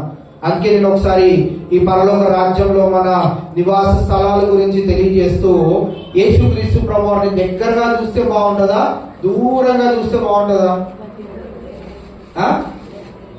దగ్గరగా చూస్తే ముట్టుకునే అవకాశం దొరికేంత దగ్గరలో ఉంటే బాగుంటుందా? ఏం కాదు, అంత దూరం ఉన్నా చాలు, చూస్తే చాలు అనుకుంటాము. ఇంకా అక్కడ వరకు వెళ్ళిపోయాక ఏం చేయాలని? ముట్టేయాలంతే.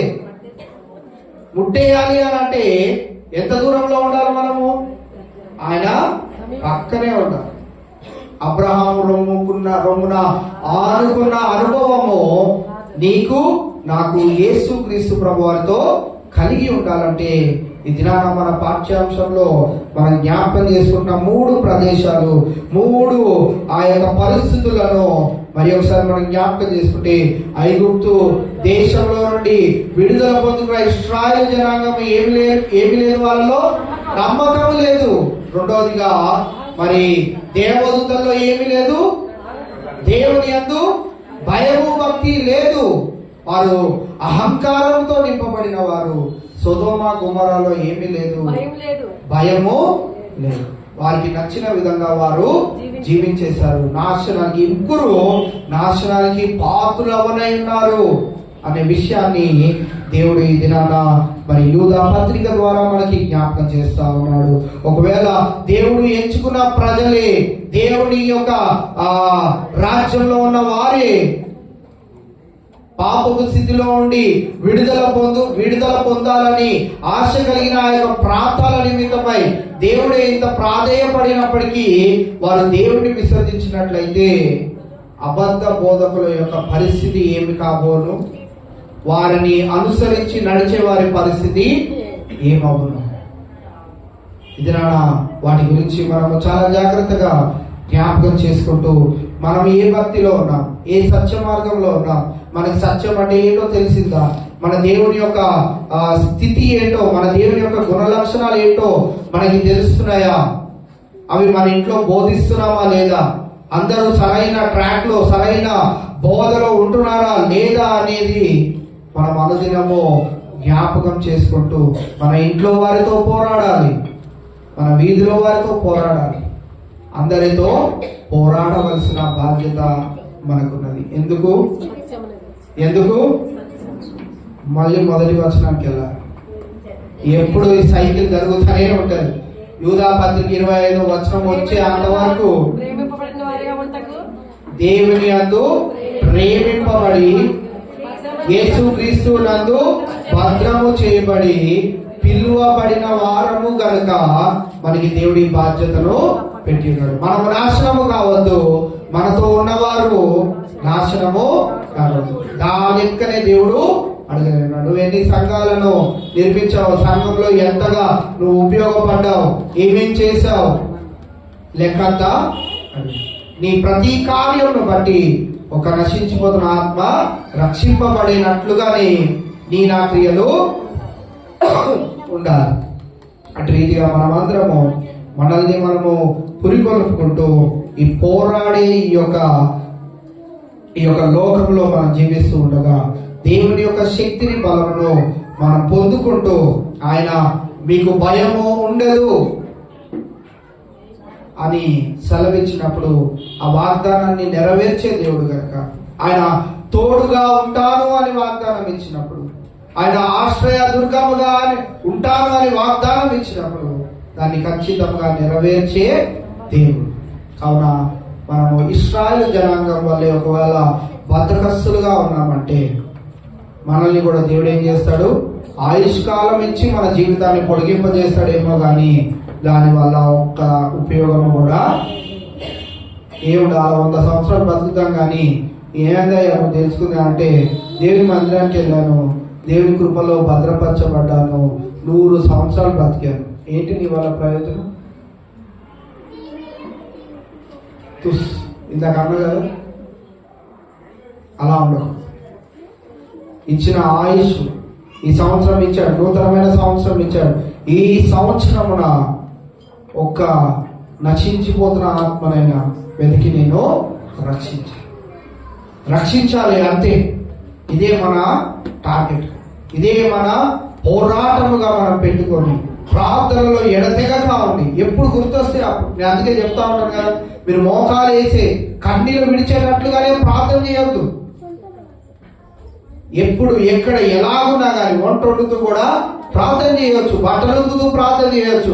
నిర్విరామముగా దేవునితో ఒక కనెక్షన్ ని మనం నిలుపుకుంటూ ప్రార్థన చేసినప్పుడు దేవుడు ప్రార్థన ఖచ్చితంగా ఆలకిస్తాడు. టార్గెట్ ఏంటిది అంటే ఎవ్వరూ కూడా నశించి పోకూడదు. ఆయన తలంపు కూడా అదే, ఆయన ఆజ్ఞ కూడా అదే. వెళ్ళిపోతూ మరి ఒక్క ఆత్మ కూడా నశించిపోవద్దు. మత్తయి సువార్త 28వ అధ్యాయము 19వ వచనంలో మనం అదే చూస్తూ ఉంటాం.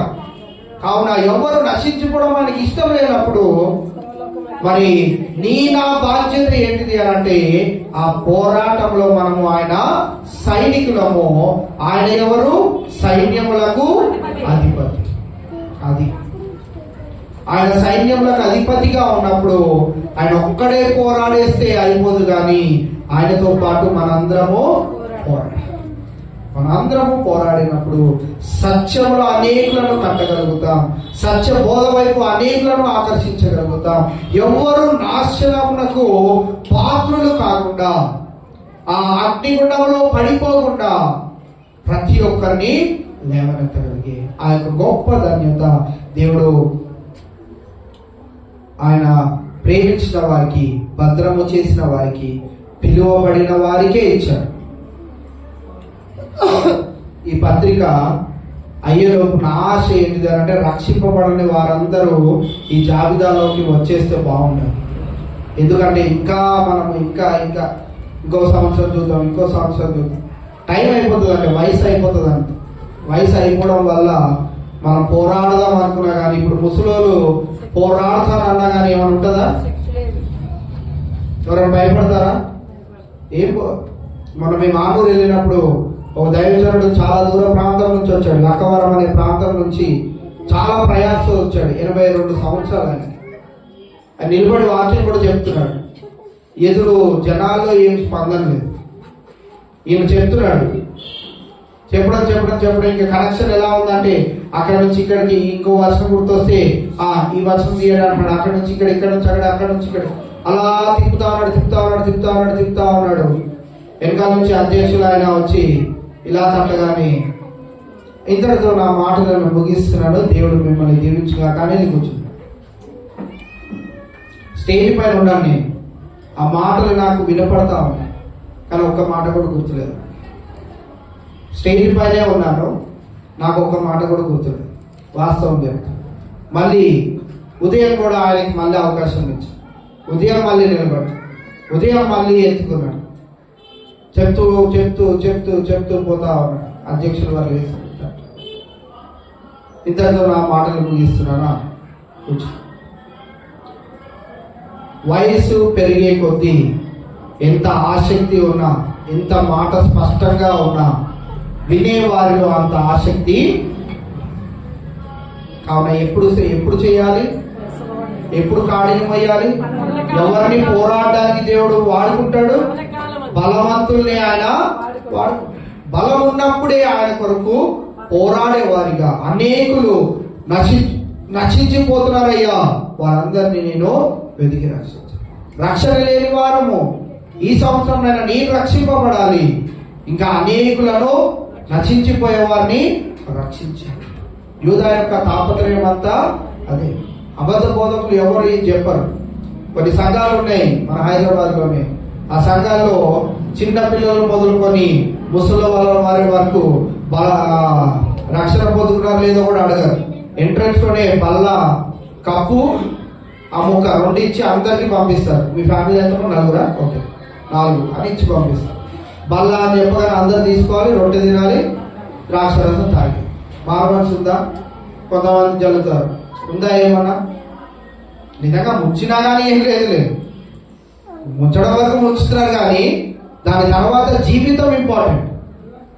ఒకవేళ జీవితం చాలా బాగుండి మునగకపోయినా పర్వాలేదు, నా తాపత్రయం అది. జీవితంలో నశించిపోతున్న వారిని వెతికి రక్షించే ఆ యొక్క ప్రయాసలో ఒకవేళ నువ్వు మునగకపోయినా పర్వాలేదు, నువ్వు దేవుని కొరకు నిలబడతా ఉన్నావు. అది చాలా ప్రాముఖ్యమైనది. కావున ఈ దినాన మనము రక్షింపబడి రక్షణ లేని అనేకులకు రక్షణ మార్గంలోనికి నడిపించే ఆ యొక్క క్రమంలో సత్యాన్ని ముందు మనము కనుగొనే వారిగా ఉండాలి. క్రీస్తుతో సత్సంబంధం కలిగిన వారై మనం జీవించాలి. అటు రీతిగా దేవుడు పరిశుద్ధాత్ముడు నిరంతరము మనకు సహాయము చేస్తుండగా మనము దేనికి కూడా భయపడక, దేవుడు నాకు తోడుగా ఉన్నాడు, దేవుడు నా ఆశ్రయదుర్గంగా ఉన్నాడు అని గొప్ప ధైర్యంతో ఈ లోకంలో పోరాడడానికి మనందరము శ్రద్ధ నిలిపి ముందుకు కొనసాగదాం. దేవుడు అటు రీతి సహాయాన్ని దినాన వాక్యం విన్న మనందరికీ అనుగ్రహించును గాక. నేను ప్రార్థన చేసుకుందాం. దయచేసి ఒక నిమిషము మోకరించగలిగిన వారందరం మోకరిద్దాం. తెలియజేయబడిన మాటలను ఒకసారి నెమరు వేసుకుందాం, జ్ఞాపకం తెచ్చుకుందాం. రాత్రి మీద పడ్డట్లుగా కాకుండా, పెద్ద కుప్పల్లో పడ్డట్లు కాకుండా, పనికి రానటువంటి ప్రదేశంలో కాకుండా, మంచి నేల మీద పడ్డ విత్తనముల వలె ఖాళీ హృదయములతో వచ్చిన మనందరము దేవుని వాక్యంతో నింపబడిన వారమై మనందరము ఆయన కోరుకున్న ఆ యొక్క పనులను నెరవేర్చే వారిగా మనం అందరం ఉంటున్నట్లు ఒక నిమిషం మౌనంగా మీ మధ్యలోనికి ఎవరు వస్తున్నారు? అయ్యా పలానా వారి గురించి ప్రార్థన చేస్తున్నాను అయ్యా, చాలా దినాల నుంచి నీ మాటలను చెప్తున్నాను అయ్యా, అయినా వారు వినలేకపోతున్నారు. వారి యొక్క పాపములను ఒప్పుకోలేకపోతా ఉన్నారు, వారి స్థితిగతులను మార్చుకోలేకపోతా ఉన్నారు, వారి తీరును మార్చుకోలేకపోతున్నారు. మీ మధ్యలోనికి ఎవరైతే గుర్తొస్తా ఉన్నారు వారి గురించి ఒక నిమిషం ప్రార్థన చేద్దాం. అయ్యా వారి నాశనంకు గురి కావద్దయ్యా, వారు ఆ అగ్నిగుండంలో పడిపోకుండా వారిని భద్రపరచయ్యా, వారిని కాపాడయ్యా. వారికి మీ మనోనేత్రములను తెరిచి మీ జ్ఞానమును వారికి దయచేయండి. సత్యమును గ్రహించుకోగలిగే జ్ఞానమును బుద్ధిని వారికి దయచేయండి. నీ కుమారుడైన యేసుక్రీస్తు ప్రభు వారితో మమేకమై ఒక నూతనమైన జీవితాన్ని వారు కూడా జీవించే ఆ యొక్క ప్రారంభమును వారి జీవితాల్లో కూడా దయచేయాలి. ఎవరైతే వస్తున్నారో వారిని మరొక వారి గురించి నిత్యము ప్రార్థన చేసేవారుగా, దేవుడు కార్యము సఫలపరిచేంత వరకుగా నిర్విరామముగా వారి కొరకు ప్రార్థన చేసేవారుగా మనం ఉందాం. ప్రార్థన చేసుకుందాం. మహోన్నతుడా, మహాగరుడా, మమ్మల్ని అతిమిగిలిగా ప్రేమించిన మా యేసురాజా, మీ ఘనమైన శ్రేష్టమైన ఉన్నతమైన నామమునకే వందనాలు, స్తోత్రం దేవా. నేటి పరిశుద్ధ దినాన నీ ప్రియ బిడ్డలమైన మేమందరము ప్రభా నీ సముఖంలోనికి చేరి ప్రభా ఇటు రీతిగా ప్రభు ఆరాధనలో పొందడానికి మీరు మాకు ఇచ్చిన ఈ అవకాశాన్ని బట్టి మీకే వందనాలు, స్తోత్రం ప్రభా. ఈ ప్రత్యేకమైన దినాన ప్రభు యూదా పత్రికలో నుంచి 5 నుంచి 7 వచనాల వరకు మేము జ్ఞాపకం చేసుకుని ఉన్నాం దేవా. ఇశ్రాయేలు జనాంగము ప్రభా నీ అందు నమ్మిక ఉంచలేకపోయారు. దేవదూతలు ప్రభా నీవు కలుగు చేసిన ఆ యొక్క ప్రధానత్వంలో విడిచిపెట్టేయాలనే ఆలోచన కలిగి ఉన్నారు. సొదొమ గొమొర్ర వారి యొక్క పాపపు స్థితిని విడిచిపెట్టలేక ఉన్నారు దేవా. ఈ దినాన అబద్ధ బోధకులు మాలో చొరబడి ఉన్నారు. మేము వారి యొక్క మాటలను వినేవారిగా ఉన్నట్లయితే ప్రభా వారితో పాటు మేము కూడా ఒకనొక దినాన నీ తీర్పు దినమున నాశనమునకు గురి కావలసిన వారమై ఉండగా ప్రభా మమ్మల్ని అందరినీ నీ సత్యవాక్యంలో నీ సన్మార్గంలో ప్రభా మా జీవితాలను కడుతున్న విధానాన్ని బట్టి కూడా నీకే వందనాలు, స్తోత్రం ప్రభా. ఈ ప్రత్యేకమైన దినాన దేవా ఎవరైతే నీ మాటలను విని ఉన్నారో దేవా వారందరిలో ప్రభా ఒక నూతనమైన కార్యమును జరిగించి, ఎవరైతే మౌనంగా ఉండి ఎవరి కొరకైతే ప్రార్థన చేస్తా ఉన్నారు వారి ప్రార్థనలు వ్యర్థంగా పోకుండా వారి ప్రార్థనలకు ప్రభా నువ్వు నీ చిత్త ప్రకారముగా జవాబు దయచేయనైనా విధానాన్ని బట్టి నీకు వందనాలయ్యా. ఈ ప్రత్యేకమైన దినాన దేవా అనారోగ్య పరిస్థితుల్లో ఉన్న బిడ్డను జ్ఞాపకం చేసుకోండి. మరి ఎవరి బిడ్డ కీర్తన నిమిత్తమై ప్రార్థన చేస్తా ఉన్నా దేవా, ఆ బిడ్డ ఎంతో ప్రమాదకరమైనటువంటి పరిస్థితుల్లో ఉన్నది దేవా. ఎవరి బిడ్డ ఎదుగుచుండగా ప్రభు అవయవాలన్నీ సరిచేయబడినట్లుగా మీ సహాయం అనుగ్రహించమని ప్రార్థన చేస్తా ఉన్నాను. మేము ఎక్కడ ఉండి ప్రార్థన చేసినప్పటికీ విశ్వాసముతో కనుక ప్రార్థన చేయగలిగినట్లయితే కార్యము చేయవాడు పరలోకంలో ఉన్నాడు. ఆయన కను దృష్టి అందరి మనుషుల మీద ఉన్నది కనుక అయ్యా దయతో మా ప్రార్థన ఆలకించి బిడ్డ ఎదుగుచూ ఉండగా ప్రభు మంచిగా బిడ్డ ఎదుగునట్లుగా మీ సహాయం అనుగ్రహించండి. ఉన్న లోటుపాట్లన్నింటినీ తీసివేసి ప్రభు ఆ అవయవాలన్నింటినీ సరిచేయవాడము నీవే కనుక ప్రభు ముట్టండి. సంపూర్ణమైన స్వస్థత ఆరోగ్యంలో దయచేయండి దేవా. అలాగనే ప్రభా మరి పవన్ గారి నిమిత్తమే ప్రార్థన చేస్తా ఉన్నాం. వారి రిపోర్ట్స్ కూడా ప్రభా నిశ్చితమైతే నార్మల్ వచ్చినట్లుగా మీ సహాయం అనుగ్రహించండి. నీ గొప్ప కార్యాన్ని వారి పట్ల జరిగించండి. సుజిత గారి నిమిత్తమై ప్రార్థన చేస్తా ఉన్నాం దేవా. ఆక్సిజన్ లెవెల్స్ పడిపోతున్నాయని తెలియజేశారు. మరి వారు ఎటువంటి భక్తిలో ఉన్నారో మాకైతే తెలియదు కానీ ప్రభా మేమైతే విశ్వాసముతో నీ పాదాల చెందుకు వచ్చి ప్రార్థన చేస్తా ఉన్నాం. మా ప్రార్థనలు వ్యర్థంగా పోకుండా ప్రభా వాటికి జవాబును అనుగ్రహించి వారు కూడా ప్రభా నీ విశ్వాస మార్గంలో నీవే గొప్ప కార్యములు చేయవాడవని నీవే స్వస్థపరిచి యెహోవా అని వారు విశ్వసించులాగున ప్రభా నీ యొక్క గొప్ప కార్యాన్ని పిల్లల పట్ల జరిగించండి. అలాగే ప్రభా మరి ప్రకాశానికి కూడా ప్రభా ఇచ్చిన ఆయన ట్రీట్మెంట్ అంతటిని బట్టి నీకే వందనాలు స్తోత్రం. మహేష్ మరి లక్ష్మణ్ గారి ప్రభా వారి యొక్క మార్గంలో ప్రభా మరి వారు ప్రభా మరి బైక్ పై నుంచి పడిపోయినప్పటికీ ప్రభా వారిని మందిరానికి వచ్చి సాక్ష్యం చెప్పుకోవాలని నువ్వు చేసిన గొప్ప కార్యాన్ని ప్రభా అందరి ఎదుట వివరించాలని ప్రభా నీ వారిని పురిగొల్పి నీ మందిరాన్ని నడిపించిన రీతిని బట్టి కూడా నీకే వందనాలు స్తోత్రం ప్రభా. జయాశిష్యుడిని కూడా ప్రభా అనారోగ్య పరిస్థితుల నుంచి నువ్వు లేవనెత్తిన విధానాన్ని బట్టి మీకే వందనాలు స్తోత్రం ప్రభా. ఇంకా మా సంఘంలో అనారోగ్య పరిస్థితుల్లో ఉన్న బిడ్డలందరినీ మీరు జ్ఞాపకం చేసుకోండి. దయతో మీ గాయపడిన హస్తాన్ని వారిపైన ఉంచి ప్రభా సంపూర్ణమైన ఆరోగ్యాన్ని దయచేయనైనా దేవా మీకే వందనాలు స్తోత్రం ప్రభా. ఈ ప్రత్యేకమైన సమయంలో దేవా ఇంతవరకు నీ సన్నిధిని మాకు తోడుగా వచ్చి నీ ప్రసన్నతలో ప్రభా మమ్మల్ని అందరినీ భద్రపరిచి ప్రారంభ ప్రార్థన నుంచి ఈ చివరి ప్రార్థన వరకు ప్రభా నీ సన్నిధి నీ ప్రసన్నత నీ వెలుగు మధ్యన ప్రభా మమ్మల్ని భద్రపరిచిన విధానాన్ని బట్టి మీకే వందనాలు స్తోత్రం ప్రభా. దినాన ప్రభా అది మమ్మల్ని ప్రేమించి భోజనాలు సిద్ధపరిచిన నాయుడు గారి కుటుంబాన్ని బట్టి కూడా మీకే వందనాలు. వారి కుటుంబంలో కూడా ప్రభా మరి రక్షణ అనుభవాన్ని దయచేయండి. వారు కూడా నీ సాక్షులుగా నిలిచి ఉండటానికి గొప్పదైనటువంటి నీ సైనికుల వలె మేమందరము ప్రభా నీ కొరకు జీవించినట్లుగా మీ కృపను దయచేయమని ప్రార్థన చేస్తాము.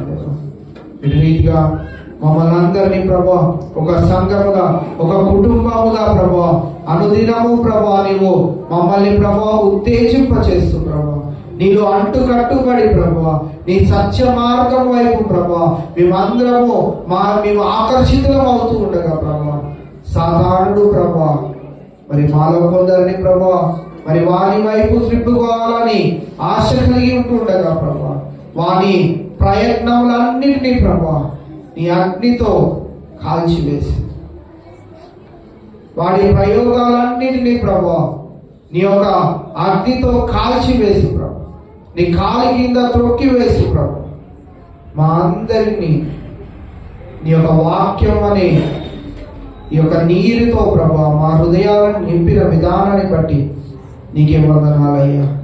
నింపబడిన ఈ యొక్క హృదయాలను ఇక్కడే ఖాళీ చేసుకొని వెళ్ళిపోయే వారిగా ఉండకుండా ఏమి చెప్పాడు మా బోధకుడు అది సరి అయిన బోధన కాదా అని ప్రభు వారు గృహానికి వెళ్ళి నెమరు వేసుకోగలుగుతారు. తగిన జ్ఞానాన్ని దయచేయండి. ముచ్చట్లు చెప్పుకునే వారిగా ఉండకుండా ప్రభు అనవసరంగా మరి సమయాన్ని వ్యర్థపరిచే వారిగా ఉండకుండా ప్రభు నీ వాక్కుల వైపు ప్రభు ఆకర్షితులై వారి జీవితాలను నీ యొక్క మార్గములో కట్టుకోగలుగుటకు మీ సహాయం అనుగ్రహించమని ప్రార్థన చేస్తాను.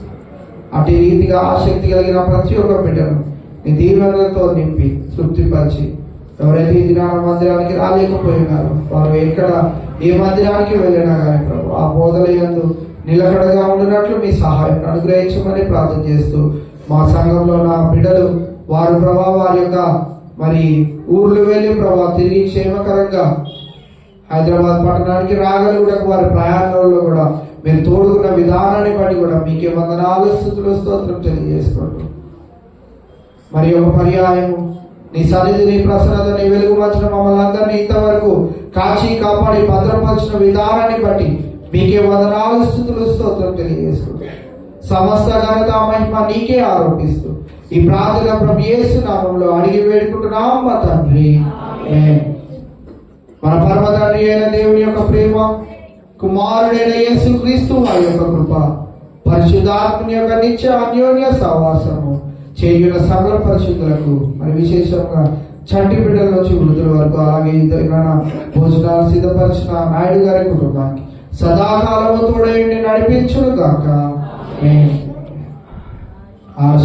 ఆశీర్వాదముల్ మామీద వర్షింపచేయుమీశా, ఆశతో నమ్మియున్నాము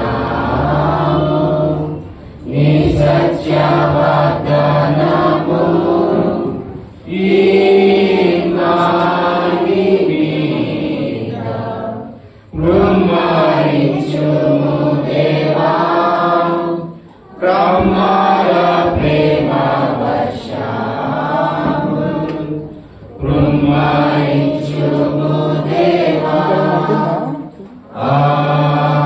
ఆమేన్.